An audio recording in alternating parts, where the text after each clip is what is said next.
ನಮಸ್ಕಾರ ಸ್ನೇಹಿತರೆ, welcome back to jobs explain. CFTRI ಇಲಾಖೆ ನೇಮಕಾತಿ 2026 ಇಲಾಖೆಯಲ್ಲಿ ಖಾಲಿ ಇರುವ ಪ್ರಾಜೆಕ್ಟ್ ಅಸೋಸಿಯೇಟ್ ಹುದ್ದೆಗಳಿಗೆ ಅರ್ಜಿಯನ್ನು ಆಹ್ವಾನಿಸಲಾಗಿದೆ. ಈ ಹುದ್ದೆಗಳಿಗೆ ಯಾವುದೇ ರೀತಿಯಾದಂಥ ಲಿಖಿತ ಪರೀಕ್ಷೆ ಇರುವುದಿಲ್ಲ. ನೇರ ನೇಮಕಾತಿ ಮೂಲಕ ಆಯ್ಕೆ ಮಾಡಿಕೊಳ್ಳಲಾಗುತ್ತದೆ. ಆಹಾರ ಇಲಾಖೆಯಲ್ಲಿ ಉದ್ಯೋಗ ಹುಡುಕುತ್ತಿರುವ ಅಭ್ಯರ್ಥಿಗಳು ಈ ಮಾಹಿತಿಯನ್ನು ಪೂರ್ತಿಯಾಗಿ ನೋಡಿ.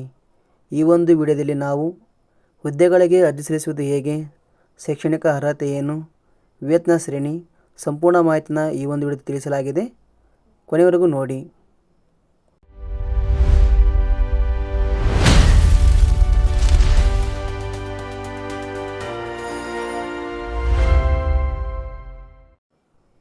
ಆಹಾರ ಇಲಾಖೆಯ ಹುದ್ದೆಗಳಿಗೆ ಆಸಕ್ತಿ ಹೊಂದಿದ ಅಭ್ಯರ್ಥಿಗಳು ಗೂಗಲಿಗೆ ಬನ್ನಿ. ಇಲ್ಲಿ ನೀವು ಜಾಬ್ಸ್ ಎಕ್ಸ್ಪ್ಲೇನ್ ಅಂತ ಟೈಪ್ ಮಾಡಿ. ಇಲ್ಲಿ ಕಾಣುವ ಈ ಒಂದು ಅಧಿಕೃತ ವೆಬ್ಸೈಟ್ ಕ್ಲಿಕ್ ಮಾಡಿಕೊಳ್ಳಿ. ಇಲ್ಲಿ ನೀವು ನೋಡಬಹುದು ಆಹಾರ ಇಲಾಖೆಯ ಹುದ್ದೆಗಳ ಸಂಬಂಧಿಸಿದ ಒಂದು ಆರ್ಟಿಕಲ್ ಓಪನ್, ಅದರ ಮೇಲೆ ಕ್ಲಿಕ್ ಮಾಡಿಕೊಳ್ಳಿ. ಇಲ್ಲಿ ಸಂಪೂರ್ಣವಾದ ಮಾಹಿತಿಯನ್ನು ವಿವರಿಸಲಾಗಿದೆ. ಉದಾಹರಣೆಗೆ, ನೇಮಕಾತಿ ಇಲಾಖೆ ಹೆಸರು ಕೇಂದ್ರೀಯ ಆಹಾರ ತಾಂತ್ರಿಕ ಸಂಶೋಧನಾ ಸಂಸ್ಥೆ. ಹುದ್ದೆಗಳ ಹೆಸರು ಪ್ರಾಜೆಕ್ಟ್ ಅಸೋಸಿಯೇಟ್.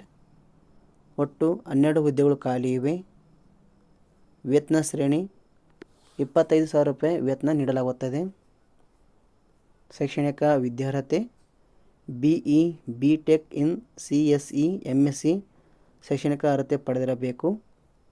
ವಯೋಮಿತಿ ಕನಿಷ್ಠ 21 ವರ್ಷ, ಗರಿಷ್ಠ 35 ವರ್ಷ ನಿಗದಿಪಡಿಸಲಾಗಿದೆ. ಅರ್ಜಿ ಶುಲ್ಕ ಇಲ್ಲಿ ಯಾವುದೇ ರೀತಿಯಾದಂಥ ಅರ್ಜಿ ಶುಲ್ಕ ಇರುವುದಿಲ್ಲ, ಸಂಪೂರ್ಣವಾಗಿ ಉಚಿತವಾಗಿರುತ್ತದೆ. ಆಯ್ಕೆ ವಿಧಾನ ಸಂದರ್ಶನ ಹಾಗೂ ದಾಖಲಾತಿ ಪರಿಶೀಲನೆ ಆಧಾರದ ಮೇಲೆ ನೇಮಕಾತಿ ಇರುತ್ತದೆ. ಅರ್ಜಿ ಸಲ್ಲಿಸುವ ವಿಧಾನ CSIR ಕೇಂದ್ರೀಯ ಆಹಾರ ತಾಂತ್ರಿಕ ಸಂಶೋಧನಾ ಸಂಸ್ಥೆ ಮೈಸೂರು. ಈ ಒಂದು ವಿಳಾಸಕ್ಕೆ ನೀವು ಅರ್ಜಿ ಫಾರಮನ್ನು ಭರ್ತಿ ಮಾಡಿ ಅರ್ಜಿಯನ್ನು ಸಲ್ಲಿಸಬೇಕು. ಕೊನೆಯದಾಗಿ ಪ್ರಮುಖ ದಿನಾಂಕಗಳು. ಅರ್ಜಿ ಸಲ್ಲಿಕೆ ಆರಂಭದ ದಿನಾಂಕ 5 ಜೂನ್ 2026 ಆಗಿದೆ. ಕೊನೆಯ ದಿನಾಂಕ 17 ಜೂನ್ 2026 ಆಗಿದೆ. ಇನ್ನಷ್ಟು ಹೆಚ್ಚಿನ ಮಾಹಿತಿ ಪಡೆದುಕೊಳ್ಳಲು ನೋಟಿಫಿಕೇಷನ್ ಲಿಂಕ್ ಮೇಲೆ ಕ್ಲಿಕ್ ಮಾಡಿಕೊಳ್ಳಿ. ಇದಕ್ಕೆ ಸಂಬಂಧಿಸಿದ ಒಂದು PDF ಓಪನ್ ಅದರ ಮೇಲೆ ಕ್ಲಿಕ್ ಮಾಡಿಕೊಳ್ಳಿ.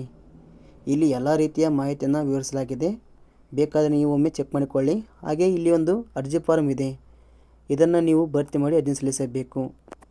ಈ ಒಂದು ಉದ್ಯೋಗದ ಮಾಹಿತಿ ಇಷ್ಟ ಲೈಕ್ ಮಾಡಿ, ಆದಷ್ಟು ಈ ಮಾಹಿತಿ ಎಲ್ಲರಿಗೂ ಶೇರ್ ಮಾಡಿ. ಧನ್ಯವಾದಗಳು.